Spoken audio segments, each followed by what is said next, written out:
Boa tarde, pessoal. Aqui é o Dan Resnick, estou aqui com o professor Ronaldo Garcia. A gente vai falar para vocês, vai ser a nossa 8ª aula dessa série sobre fenômenos euclidianos em famílias consoletianas.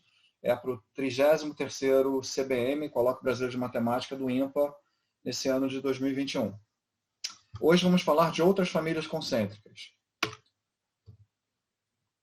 Então, qual é o nosso plano? A gente vai cobrir 6 famílias concêntricas que têm esses nomes aí, que foram batizados de certa maneira por nós, mas eles são naturais. É o par confocal, que tem a ver com binário elíptico, a família excentral, que são os triângulos excentrais do par confocal, uma família com um círculo fixo, uma família com circuncírculo fixo, uma outra família dita homotética e uma dita dual. A gente já vai especificar o que elas são. E no final nós vamos fazer umas demonstrações experimentais com a nossa ferramenta de visualização. Quais são as 6 famílias que a gente quer sobre as quais a gente quer conversar nessa aula? O par confocal, que a gente já viu em aulas anteriores, 2 elipses confocais concêntricas, eixo paralelas. O ponto parado dessa família é o mitenpunct, é o x9. Então, essas 2 famílias aqui, essas 2 cônicas aqui são elipses confocais. A gente sabe que isso aqui também, essa família de triângulos é conhecida também como uma família de 3 periódicas no bilhar elíptico. E a gente vai falar de 5 outras famílias que são variantes, mas que também são famílias de triângulos interscritas entre 2 cônicas, e nesse caso aqui elipses ou círculos, que são concêntricas, e quando as 2 são elipses, elas também são eixo paralelas. Então, são concêntricas e eixo paralelas. A segunda família que a gente vai cobrir é uma família onde a cônica externa é uma elipse, e a interna é um círculo concêntrico, onde o x1 está, por definição, parado no centro. Vamos ter uma família de circuncírculo externo e fixo e uma elipse, uma cáustica elíptica interna. Aqui você vê os focos dessa cáustica, dessa cônica interna aqui, que é concêntrica com círculo. Temos uma 4ª família dita homotética, que está interscrita entre 2 elipses homotéticas, ou seja, a de fora é uma versão escalonada da de dentro. Nesse caso aqui, a razão de homotetia é 2. O baricentro dessas famílias está parado. E, na verdade, essa elipse externa aqui é conhecida como a circunelipse de Steiner e a de dentro como a inelipse de Steiner. Vamos também ver um par de elipses onde a família está interscrita entre 2 elipses que também são homotéticas, mas com uma rotação de 90 graus. Esse par, por certas razões, é conhecido como par dual e o seu ortocentro está parado no centro. E, finalmente, vamos ver uma família, na verdade, a gente vai cobrir essa aqui em segundo lugar, chamada excentral. Ela está intimamente conectada com a família confocal, pois ela já que os triângulos dessa família central são os triângulos excentrais da família, a família confocal. Muito bem. Só para a gente ver um vídeo do que está acontecendo aqui.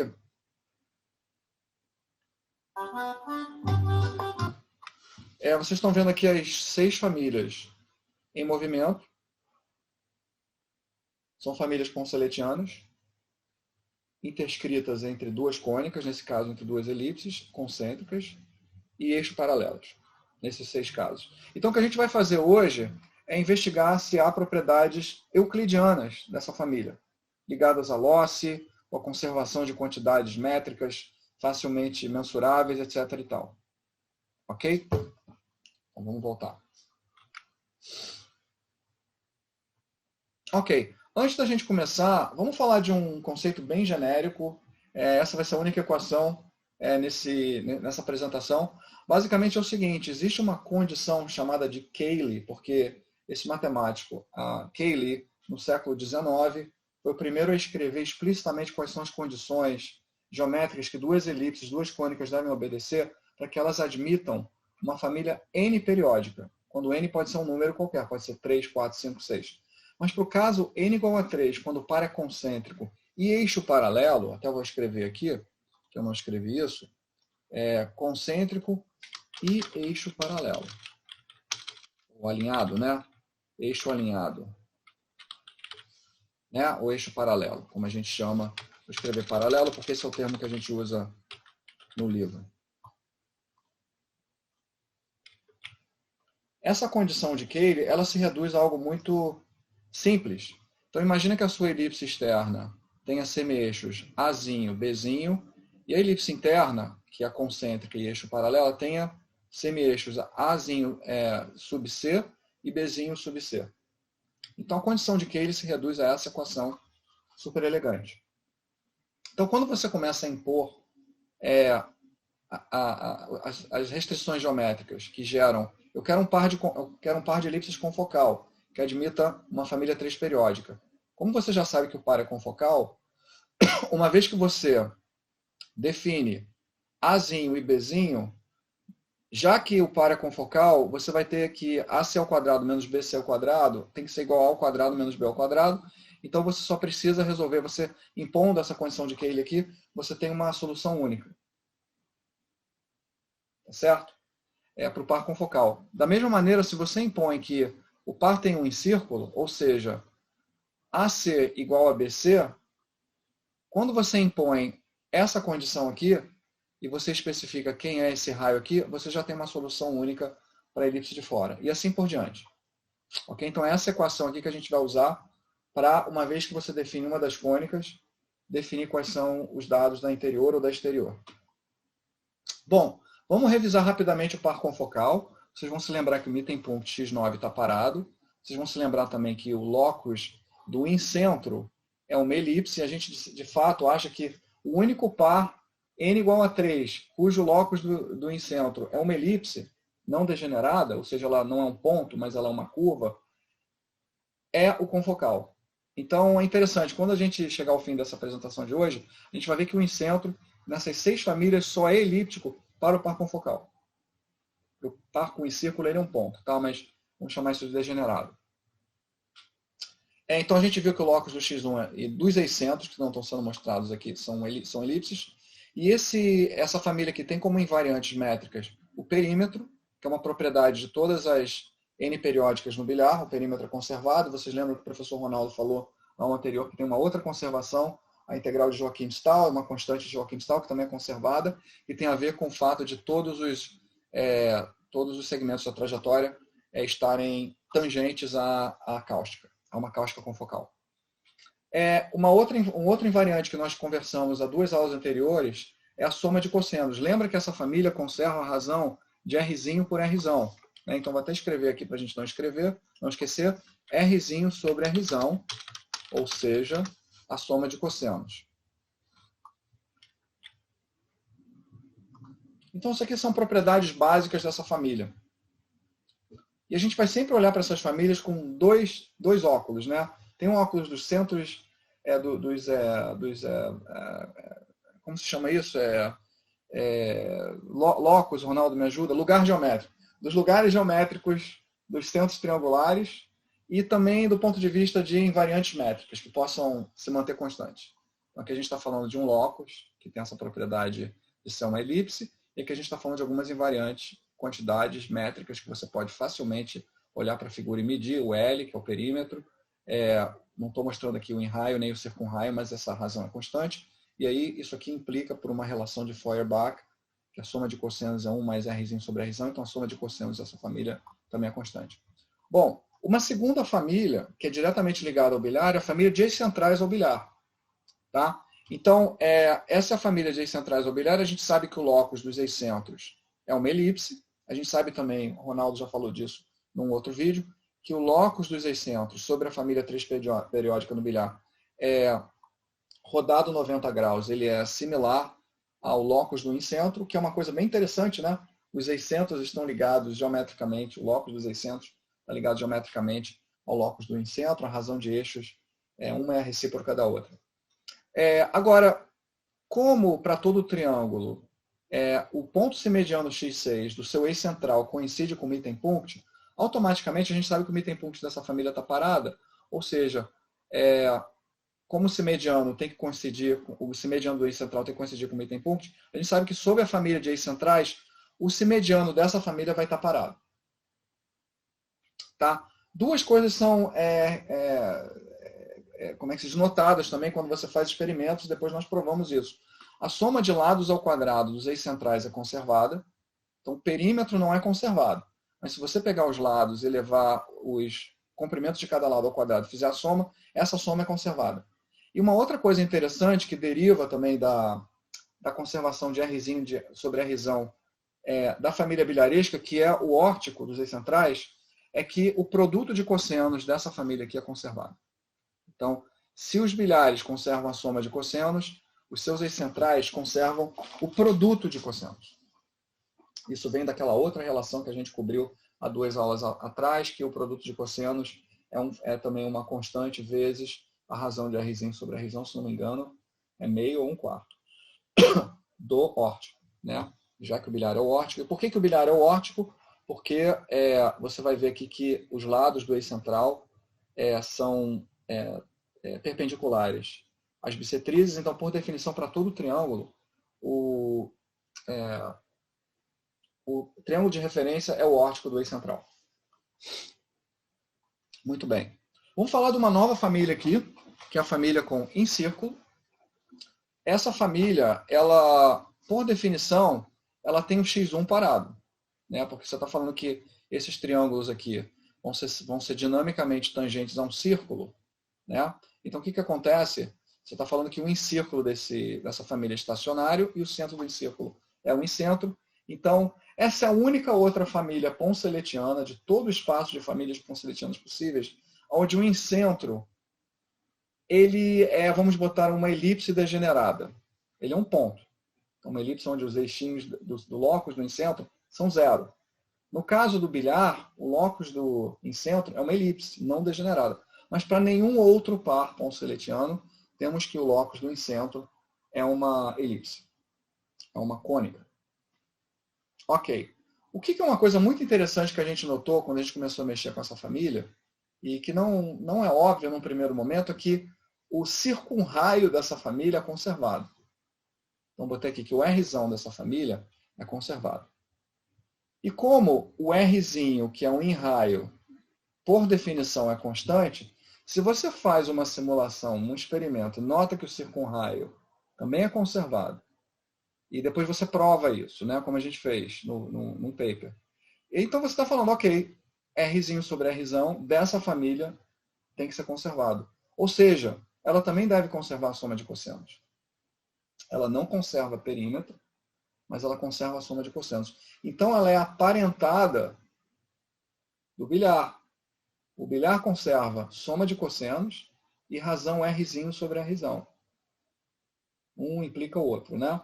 Aqui a gente também conserva a razão Rzinho sobre Rzão, só que com o Rzinho parado. No bilhar, o Rzinho e o Rzão se movimentam. Aqui os dois são constantes. Então, eu vou colocar aqui por definição, né? Rzinho e Rzão. Vamos ver essa família. Eu também estou mostrando outro fenômeno aqui. Vamos ver essa família no nosso experimento.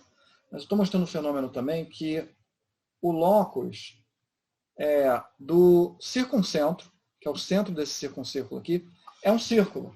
Também é uma coisa muito bacana, né? Vamos dar uma olhada. Usando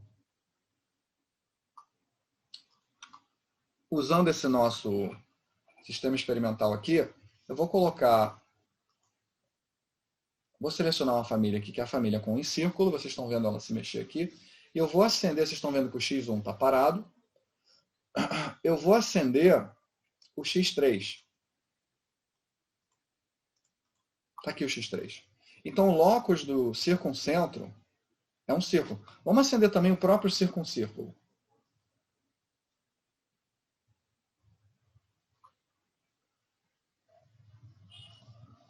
Aqui está o circuncírculo dessa família. E aqui embaixo, nesse aplicativo, a gente indica algumas das invariantes métricas. Então, ele está me dizendo aqui que essa família tem um Rzinho fixo, tem um Rzão, que é o circunraio fixo, e, obviamente, a razão Rzinho sobre Rzão é fixa. Então, ela vai conservar a soma de cossenos. Tá? E claro que se a gente mexer aqui no aspect ratio, a gente vai ter círculos diferenciados, né? Então a gente já tem aqui, a gente botou isso como exercício no livro, qual é o A sobre B, tal que o locus do circuncentro é igual ao encírculo. Tem o mesmo raio que o encírculo, né? Numericamente, esse valor parece ser 2,418. A gente convida quem está visualizando esse vídeo a provar ou achar esse número aqui algebricamente.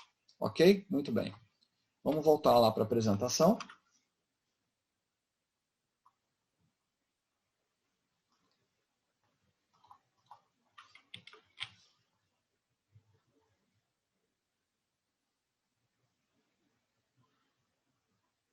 Uma nova família aqui que a gente quer introduzir é a dita concircuncírculo. A gente chama anterior de família em círculo, ou família do em círculo, essa aqui é chamada família do circuncírculo, ou concircuncírculo. O que a gente quer dizer com isso? É um par de cônicas onde a externa, par de cônicas concêntricas onde a externa é um círculo. Tá? Então você pode resolver a equação de Cayley e obter uma relação simples aqui para os eixos da interna ou para o raio da externa em termos dos eixos da interna. Essa família aqui tem uma propriedade muito interessante. Por definição, o Rzão dela é conservado. Por definição, né? O encírculo dela não tem um raio fixo. O encírculo dela, o Rzinho dela, não tem um raio fixo. Mas se você calcular o órtico dessa família, o que é o órtico? Tá? Eu vou calcular o ortocentro, vou calcular as alturas que passam pelo ortocentro, né? Então, o seviano do ortocentro, ou seja, os pés dessas alturas aqui, né? As três alturas passando pelo x4, são os vértices do órtico. Uma coisa muito interessante que você nota é que o in-raio e o circunraio do órtico dessa família são constantes, são dinamicamente constantes. Ou seja, a família do órtico ela está interscrita entre dois círculos, cujo raio é parado e a distância entre eles também é parada. É invariante. Então, a distância entre o centro do circuncírculo do órtico e o centro do encírculo do órtico, ou seja, entre o circuncentro do órtico e o encentro do órtico, essa distância aqui é constante sob a família ponceletiana com circuncírculo. O que essa família conserva? A família azul, tá? Ela conserva a soma de lados ao quadrado e também conserva o produto de cossenos. Então você começa a ver que essa família azul ela é aparentada da família de eixos centrais do bilhar. Parece que elas não estão conectadas, mas ela tem um parentesco algebro-geométrico, vamos chamar assim, por ter essas mesmas conservações. Soma de S ao quadrado e produto de cossenos, ela é aparentada dessa família aqui, que aparentemente não tem nada a ver com ela. A família de eixos centrais do bilhar também conserva soma de lados ao quadrado e produto de cossenos. Ok. Vamos dar uma olhada nessa família com o aplicativo também. Então, vou resetar ele. Vou colocar aqui família de circuncírculo. Né? Então, está aqui uma família com círculo. Vocês estão vendo aqui que o locus do encentro dessa família não está sendo identificado como sendo elipse. Quando o locus é elíptico, esse aplicativo ele coloca um entre parênteses depois do símbolo aqui. Vamos para o x2 dessa família. O baricentro. Qual é o locus do baricentro? Ele é um círculo. Interessante. Qual é o locus do circuncentro? Por definição, ele é um ponto. Está parado no meio.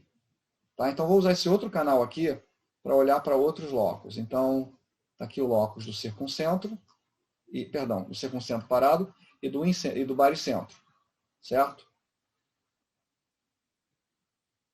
Bom exercício aqui é a gente determinar qual é o A sobre B, que faz o locus do baricentro tocar nos covértices da cáustica.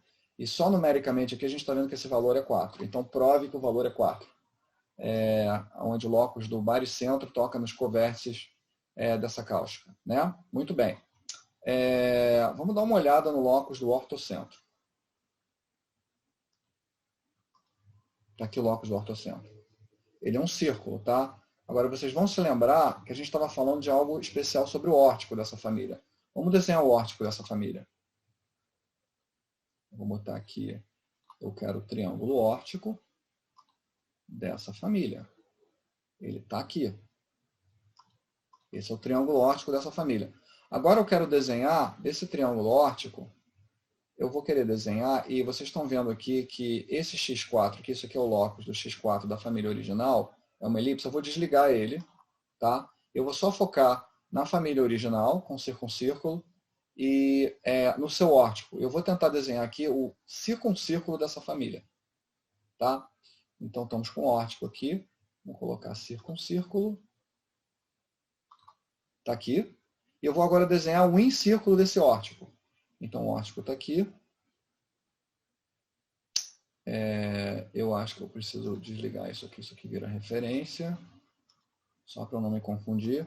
Esse aqui também é referência. Pronto.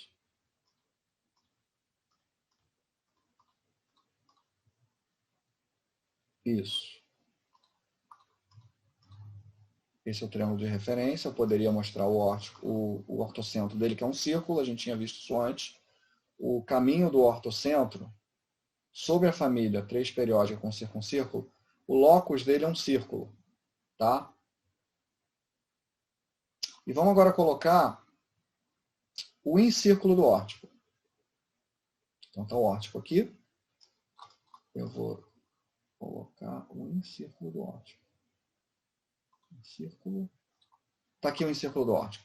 Então vamos lá, gente. Olha que coisa bacana. O incírculo do órtico, o incentro do órtico para qualquer triângulo coincide com o ortocentro do triângulo de referência. Então o x1 do órtico coincide com o x4 do de referência. Mas a gente estava falando que o locus do x4 é um círculo. Ok? O locus do x4 é um círculo. Então, desculpa, acho que isso aqui não procede, né? Sim, o locus do x4 é um círculo, mas o que eu quero mostrar para vocês é que a distância do x1 para o x3 ela é mantida. Então, o que eu preciso saber, eu preciso desenhar aqui o locus em círculo. Em vez de eu desenhar o locus do x4, eu vou desenhar o locus do x5. Exatamente.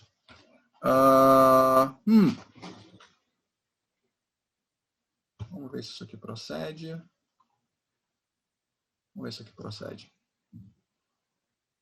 Sim. Então, pessoal, essa prova, na verdade, geométrica, ela é interessante. O que eu estou tentando provar para vocês é que a distância do centro, do circuncentro do órtico, que é esse círculo amarelo aqui, está aqui o circuncentro do órtico, para o incentro do órtico, essa distância aqui é constante. Eu vou mostrar para vocês como é que a gente prova isso. Esse x1 aqui corresponde ao x4, ao ortocentro do de referência. Esse circuncentro corresponde ao centro x5 de 9 pontos do de referência. Esses dois centros de triângulo aqui estão na reta de Euler. Mas a reta de Euler também passa por x3. A gente viu que o x3, por definição, o circuncentro da família original, está no centro aqui. Tá? Então, como esses 3 pontos estão numa reta, essa distância aqui vai ter que ser preservada. A distância entre x4 e x5 é simplesmente a diferença de raios entre esses dois círculos.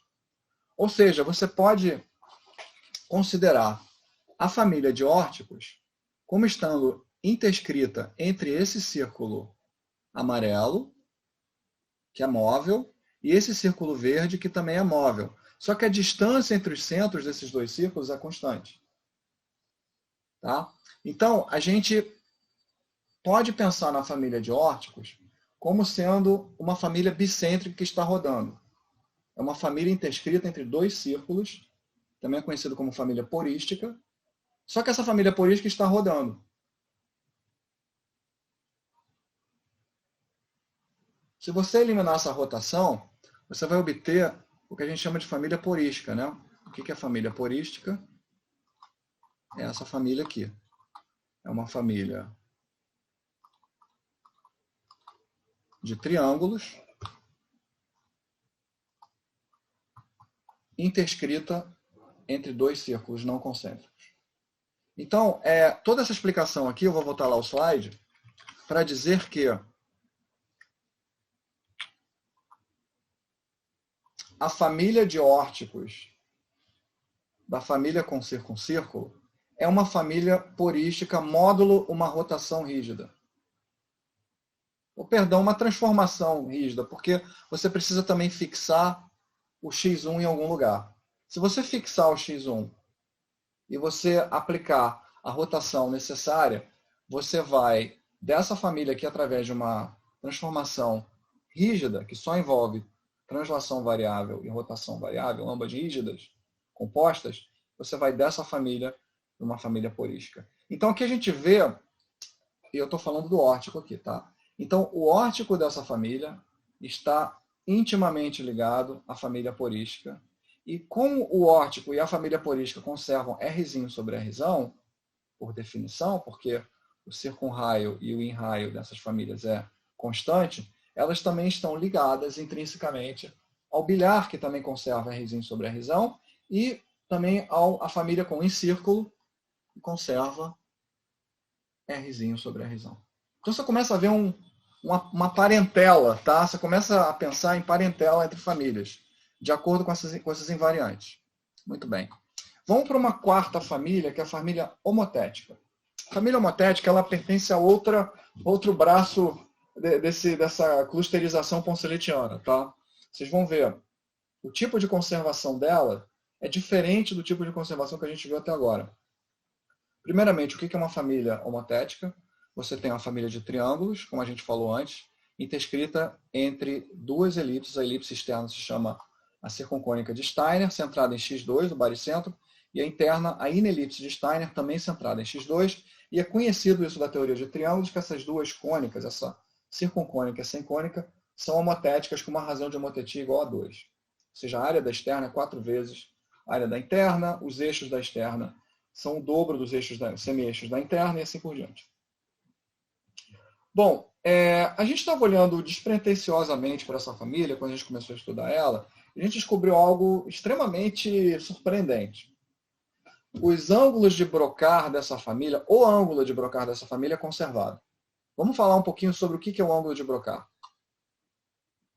Eu pensei que eu tinha um slide sobre ele. Está aqui, o ângulo de Broca. Então, isso é uma coisa que é um resultado surpreendente, válido para qualquer triângulo. O ângulo de Broca de um triângulo, o ângulo ômega de Broca de um triângulo, é o ângulo único, tal que, vamos dizer que a gente atravessa esse triângulo ABC, os lados desse triângulo ABC, no sentido horário. Então, vou de A para B, B para C, C para A. Vou pegar o primeiro lado desse triângulo, AB. E eu vou rodar esse lado em torno do seu vértice de base, o vértice A, um ângulo qualquer. Vamos chamar ele de ômega. Tá? Aí eu vou rodar esse lado e eu vou obter uma linha infinita, que é essa linha aqui, que é a rotação do lado AB, um ângulo ômega. Vou repetir essa operação para o lado BC. Eu vou rodar o lado BC em torno do seu vértice de base B, no sentido horário, um ângulo ômega. Aí eu vou obter essa linha aqui. E finalmente vou repetir a mesma construção, a mesma rotação para o lado CA. Vou rodar CA em torno de C, um ângulo ômega. Existe um teorema do século, talvez do início do século XX, fim do século XIX, que diz que tem um ângulo único, ômega, onde esses três lados rodados concorrem. Eles vão concorrer no chamado primeiro ponto de Broca, representado aqui com esse ômega. Às vezes ele é representado como ômega maiúsculo 1, né? Aqui é só ômega maiúsculo. Interessantemente, então isso já é um primeiro teorema, que você tem um ângulo único onde esses três lados rodados concorrem. Esse teorema também está conectado com o resultado oposto, que é o seguinte: se eu agora atravessar os vértices desse triângulo no sentido anti-horário, A a C, C a B, B a A, vamos começar com A a C, e eu rodar o lado AC, um ângulo ômega, vamos chamar esse ângulo de ômega primo, tá? Mas agora no sentido da travessia, no sentido anti-horário, eu fizer a mesma coisa com os três lados, eu também vou achar que tem um ângulo único que faz essas três retas rodadas no sentido anti-horário concorrerem.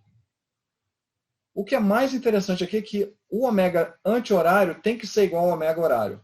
Só que eles não concorrem nos mesmos pontos. Eles concorrem, essa segunda construção concorre no segundo ponto de Broca, mostrado aqui como ômega maiúsculo, primo, e que às vezes a gente representa como ômega sub 2. Muito bem.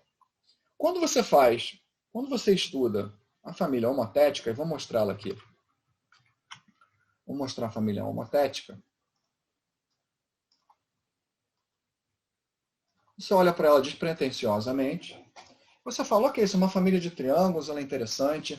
Essa família, na verdade, ela pode ser considerada como uma imagem afim de um par de círculos concêntricos que admitem triângulos equiláteros ponceletianos. Então, a família homotética ela é linear, ela é a mais linear das famílias, né? Ela é simplesmente uma imagem afim, é um esticamento horizontal ou em qualquer direção de uma família de círculos concêntricos. Ponceletiana trivial de triângulos equiláteros. Então você pega esses triângulos equiláteros e você estica eles. Aí você obtém isso aqui. Então tem uma coisa muito surpreendente que acontece aqui.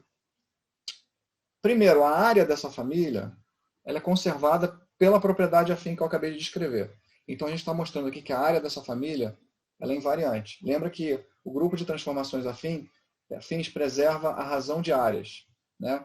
Então, como a gente tem naquela pré-imagem equilátera que você tem triângulos equiláteros, a razão de duas áreas vai ser sempre constante e ela tem que continuar constante sob essa transformação afim. Então, a área é conservada.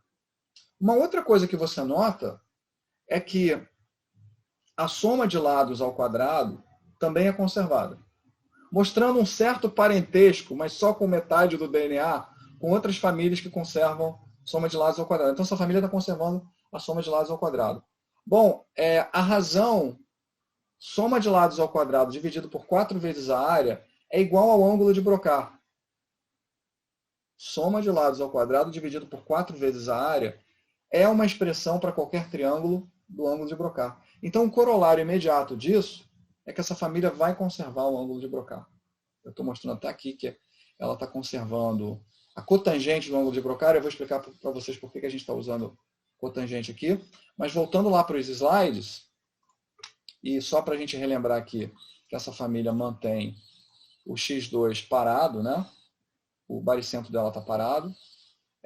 Voltando lá para os nossos slides, x2 parado, os pontos de Broca eles estão se mexendo, mas o ângulo de Broca, esse ângulo ômega aqui, ele é constante. Por que o ângulo de ômega é constante? Porque, como eu falei para vocês, e aqui é cotangente de ômega. Se ômega é conservado, a cotangente de ômega também é, né? Eu queria botar mais uma coisa aqui, que é o seguinte. Deixa eu ver se eu consigo fazer isso. Não vai deixar. Tá bom. Deixa assim, cotangente de ômega. Então, tem uma fórmula dos triângulos também que diz que a cotangente de ômega de um triângulo, o ângulo de Broca, pode ser calculado em termos da soma das cotangentes dos ângulos individuais. Então, imediatamente, você sabe que essa família aqui conserva a soma das cotangentes. Similarmente, quando nós notamos no bilhar que o bilhar conservava a soma de cossenos, numa aula anterior a gente mostrou como a gente generalizou isso para outras famílias, para famílias com n maior do que 3. Então, uma coisa que a gente fez, eu só queria, antes de eu passar para isso, eu queria só escrever aqui que a cotangente de ômega é igual a... Ela é proporcional e S ao quadrado dividido por 4A. Estou fazendo isso de cabeça? Tá? Então, a gente sabe que ela conserva essa soma de lados. Vou botar soma aqui, né? Então, vou botar essa soma aqui. Essa soma aqui. Só estou lembrando aqui, lembrando que, né? Lembrando que para um triângulo, essa cotangente de ômega, vamos deixar do jeito que estava, senão vocês não vão conseguir ver. Essa cotangente de ômega é dada por essa expressão aqui. Então, se você tem uma família de triângulos que conserva a soma de lados ao quadrado e conserva a área, por consequente, a cotangente do seu ângulo de Broca vai ser conservada também e o seu ângulo de Broca vai ser conservado. Mas o que é interessante aqui, só para fazer um paralelo, eu vou mostrar para vocês a generalização disso.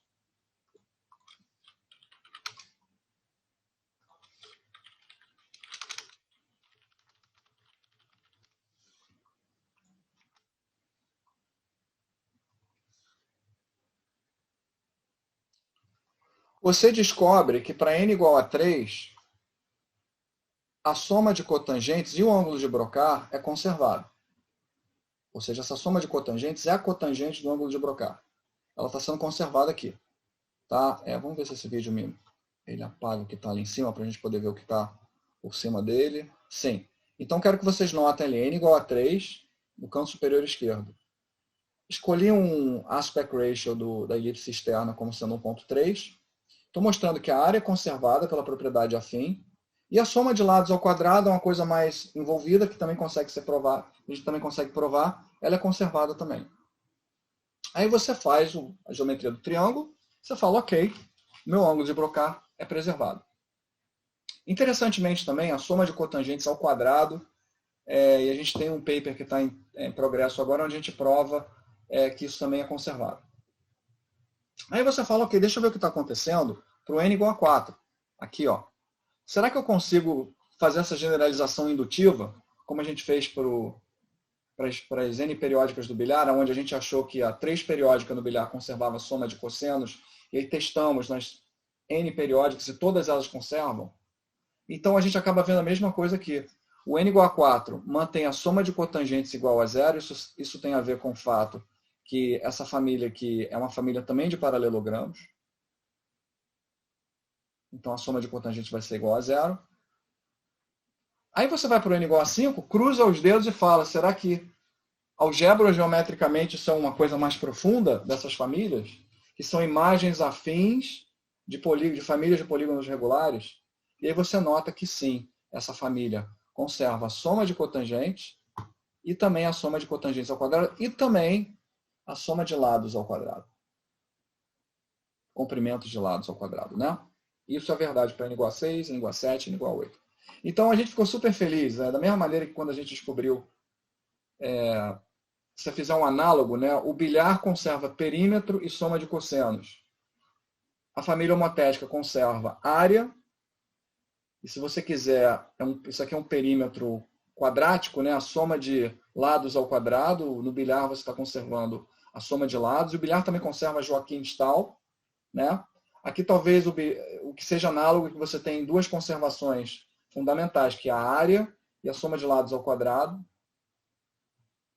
E você tem uma dependente, que é a soma de cotangente, que está valendo para todo n. E a soma de cotangentes ao quadrado também valendo para todo n. Ronaldo, você quer falar alguma coisa? Você está sem som. Então, só falar, você esqueceu de falar que no caso n igual a 4, o cotangente ao quadrado não funciona, né? Ah, desculpa, é verdade. Então tem esse pequeno acidente super interessante. Vocês estão vendo ali que a cotangente ao quadrado no n igual a 4, ela não está constante. Esse valor aqui está se mexendo. Então, o que tá por baixo dessas provas aqui para n maior do que 3 são polinômios trigonométricos. A gente está para soltar um paper sobre essa teoria, com o professor Galkin, da PUC do Rio de Janeiro. E o que está por trás disso são coeficientes de séries de Fourier. Esse é o método de prova que nós estamos utilizando. E quando você tem essa situação aqui, que a cotangente é igual a 0, é como se você tivesse um polo, tá? E esse polo está prejudicando a constância da cotangente ao quadrado. Mas em nenhum outro momento a soma de cotangentes é 0. Vocês vão ver que a cotangente ao quadrado fica fixa. Tá? Ok. Beleza. Então aqui a gente está conservando no n igual a 3 o brocar. E uma coisa que eu queria mostrar para vocês, antes da gente partir, qual é o locus desses pontos de brocar sobre essa família. Então, vamos lá. Vou voltar aqui para a nossa plataforma. Eu estou aqui na família 3 periódica no par homotético. O x2 está parado, né? E a gente pode animar ele e falar, ok, primeiramente, vamos ver o que está acontecendo com o x1. O x1 não está sendo identificado como sendo uma elipse. Então, isso dá mais evidência para a nossa conjectura, que o incêndio só consegue ser elipse no par confocal. Ele não está conseguindo ser elipse aqui. Tá? Para nenhum A sobre B. Eu posso mudar o aspect ratio aqui, ele não consegue ser elipse. Tá? Vamos agora olhar para o x3. O x3 é uma elipse, o circuncentro. Só que o circunraio não é conservado. Aqui eu estou listando as conservações: área, cotangente do ângulo de Broca e soma de lados ao quadrado. Vamos ver aqui o que está acontecendo com o ortocentro. Ele também é uma elipse. Repara que como o aplicativo bota um Ezinho quando o locus é detectado numericamente como sendo uma elipse, né? E ele aparece aqui também, o E. Agora eu vou para o x5, também uma elipse. O x6, interessante isso. Em contradistinção com o bilhar. O bilhar faz o incentro ser elíptico e o simediano é uma quártica. No homotético, o incentro, Ronaldo, confirma para mim se é uma quártica e o simediano é uma elipse. Eles trocam de... Sim, é uma quástica. Então, quando a gente faz o incentro aqui, eu vou botar ele também, incentro, está aqui o incentro. No caso do par homotético, o incentro é uma quártica e o simediano é uma elipse. Se eu mudar aqui para o par bilharesco, O incentro é uma elipse e o simediano é uma quártica. Então, isso aí também foi uma coisa muito bacana da gente ver essa troca de papéis, né? E aí eu queria mostrar para vocês o caminho percorrido pelos centros de Broca, pelos pontos de Broca. Então está aqui um ponto de Broca e está aqui um segundo ponto de Broca. Esse aqui eu vou desligar. Na verdade, eu vou botar um X2 aqui, por que não? Então, esse é o locus que nós obtemos para os dois pontos de Broca dessa família. O que é muito bacana é que essas elipses são... Bom, esses losses são elípticos, vocês estão vendo aqui que o aplicativo está identificando eles como elipses, e o aspect ratio dessas elipses é igual ao aspect ratio da elipse de fora e a elipse de dentro. Então, isso também é uma coisa muito harmoniosa que a gente acabou detectando experimentalmente.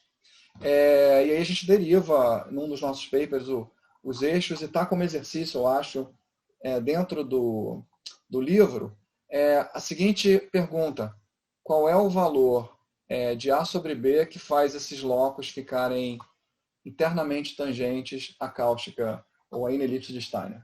Então, você está vendo aqui que numericamente ele está perto de 2,254. Eu acho que a gente ainda não calculou isso, mas é um cálculo interessante. Porque elas não vão tocar a elipse nos seus vértices. Ok? Muito bem. Muita coisa para ser falada aqui, né, Ronaldo? Mas vamos seguir. Vamos lá. Tá, então tem essa última família aqui. Última ou penúltima, deixa eu ver. É a última família, que a gente está chamando de dual. E essa família dual, porque ela é composta por um par de elipses, que também é homotética, mas se você rodar de fora com relação a de dentro. Então, quando você impõe esse constraint, eu quero um par de elipses concêntrica, onde o aspect ratio, o Azinho sobre Bzinho, seja igual a B da cáustica dividido pelo A da cáustica, ou seja, elas são recíprocas, os aspect ratios, você obtém o que a gente chama de família dual, porque quando você faz isso, a elipse de fora é chamada a elipse dual da elipse de dentro. E a elipse de dentro é a elipse dual da de fora. Então você obtém o chamado par dual de elipses. Ronaldo, você lembra da definição de dualidade entre elipses? Se quiser falar sobre ela? Está ligado às tangentes, né? A família de tangentes? Da maneira algébrica é definido como sendo a relação de dualidade projetiva, né? Você tem como que é a equação, né? Não lembro aqui da equação, mas é isso que o Dan falou, né? Essa dualidade, né? Você tem o par AP1 e o outro vai ser... Os eixos vão estar relacionados por A1 sobre A, né? Então tá aqui, ó. É como se você pegasse os parâmetros da tangente da de fora e construísse o centro, um ponto na de dentro. Então, os parâmetros de uma tangente aqui, ó, ponto 35, nossa reta tangente, a elipse, né, ela tem dois parâmetros, ela é uma reta no plano, certo? E você pega esses parâmetros, o coeficiente angular e o coeficiente linear, e você desenha um ponto no plano onde estão aqueles dois coeficientes. Então, você está ligando retas a pontos. Faz sentido?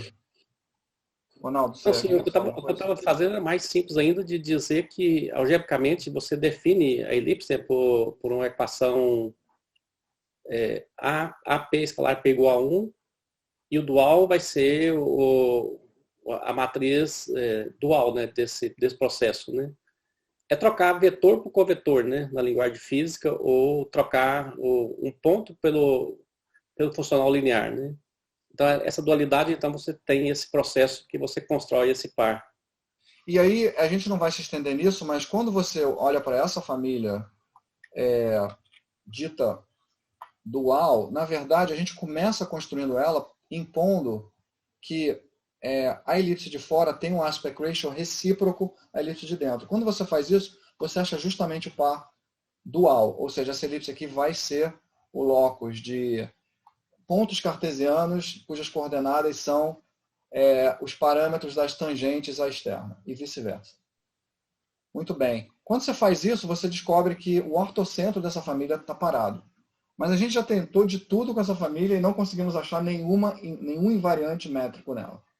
Então você tenta procurar soma de seno, soma de cosseno, soma de cotangente, qualquer soma de lados ao quadrado, soma de lados ao cubo, soma de lados elevado a -2. A gente não conseguiu, então é um exercício também para quem está vendo aqui, se vocês conseguem detectar alguma coisa. Está aqui uma demonstração dela. Eu vou colocar aqui a família dual. E vou botar o x4. E vocês notem que o x1, né, o incentro da família dual, também não é uma elipse. Vamos aqui para o x4. O x2 é uma elipse, o circuncentro é uma elipse, e o x4 está parado. Então, assim, não tem nenhuma invariante métrica que a gente conseguiu detectar com essa família até hoje. Ela é interessante porque ela, de certa maneira, ela é muito harmônica, né? Ela tem essa dualidade, essa reciprocidade. O ortocentro dela está parado, mas misteriosamente ela tem se provado extremamente opaca com respeito a fenômenos euclidianos. Muito bem.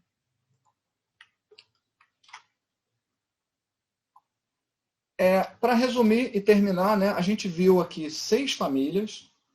Estão aqui os nomes delas: confocal, encírculo, concircuncírculo, e centrais dos confocais, homotética e dual.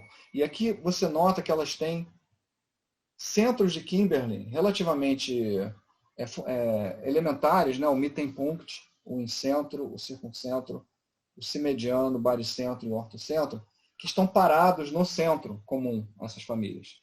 E aqui a gente lista algumas conservações dessas famílias. Tá? Então a gente começa a tecer proximidades familiares entre esses pares aí. Por exemplo, como a gente falou, o par confocal, ele conserva a soma de cossenos. O par com encírculo também conserva a soma de cossenos.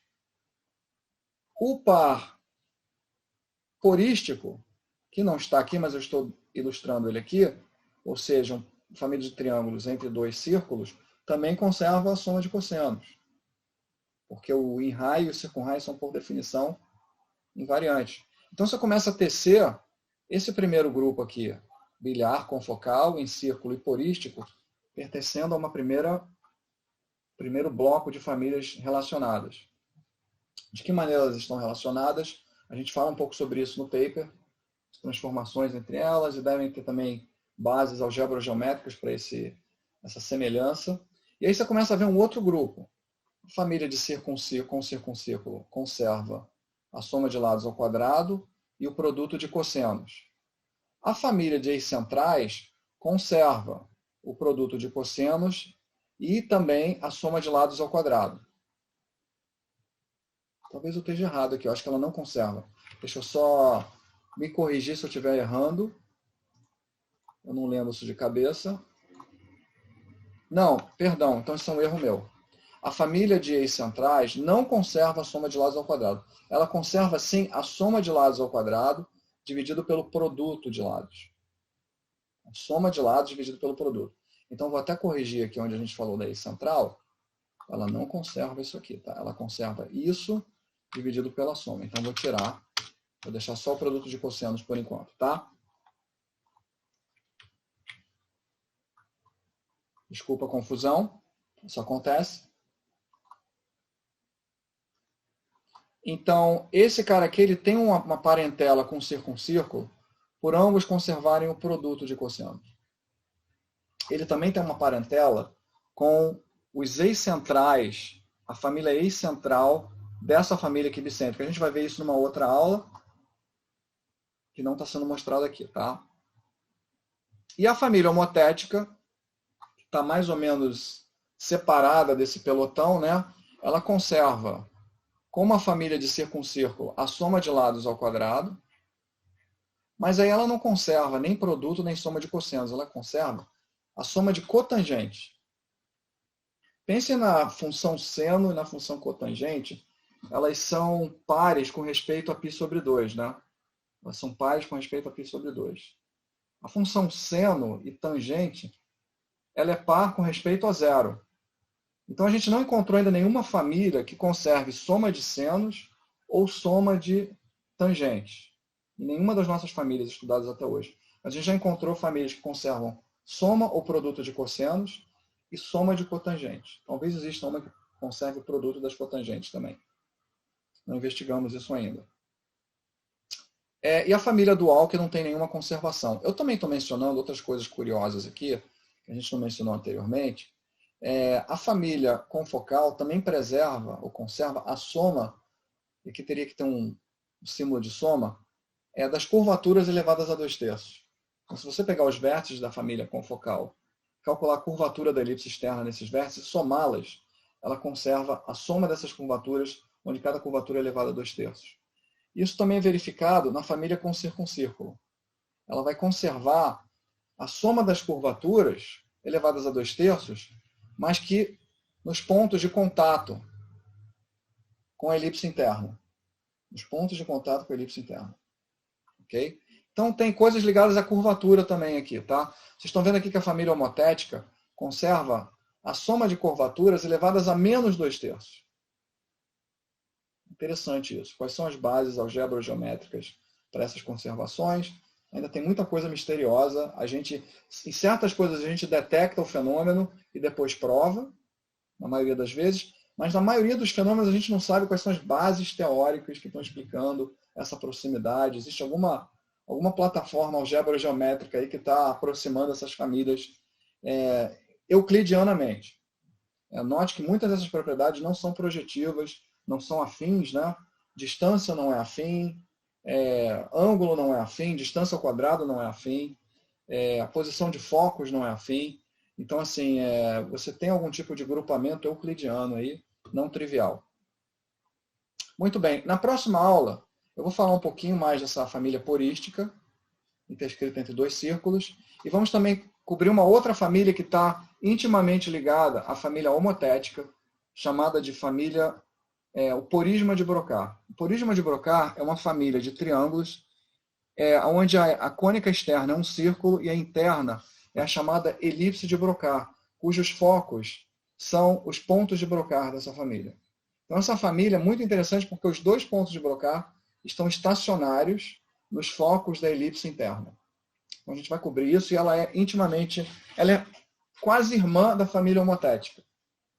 Então, a família homotética que estava separada no pelotão dela aqui, ela não tem nenhum amigo aqui nessas outras 5 famílias, a família amiga dela, próxima dela, é esse porisma de Broca. Pessoal, é o que eu tinha por hoje. Ronaldo, você tem a mesa aí para fazer comentários? Acho que não, só o convite para seguir em frente e ler o livro, né? O Dan sempre falou paper, mas é o livro, né? Então, todas essas famílias estão explicadas em vários capítulos do material que ele preparou para o curso do colóquio. Então, boa leitura e se tiver algum feedback, os autores agradecem. E os exercícios, pessoal, dá uma olhada nos exercícios, porque aí a coisa começa a ficar realmente interessante. Eu e o Ronaldo botamos dezenas de exercícios para vocês. Alguns a gente já resolveu, outros a gente não resolveu. A gente fica super animado aí se vocês derem uma olhada lá e tentarem trabalhar nesses problemas. Ok? Pessoal, muito obrigado aí. A gente se vê numa próxima aula. Um abraço. Ronaldo, eu vou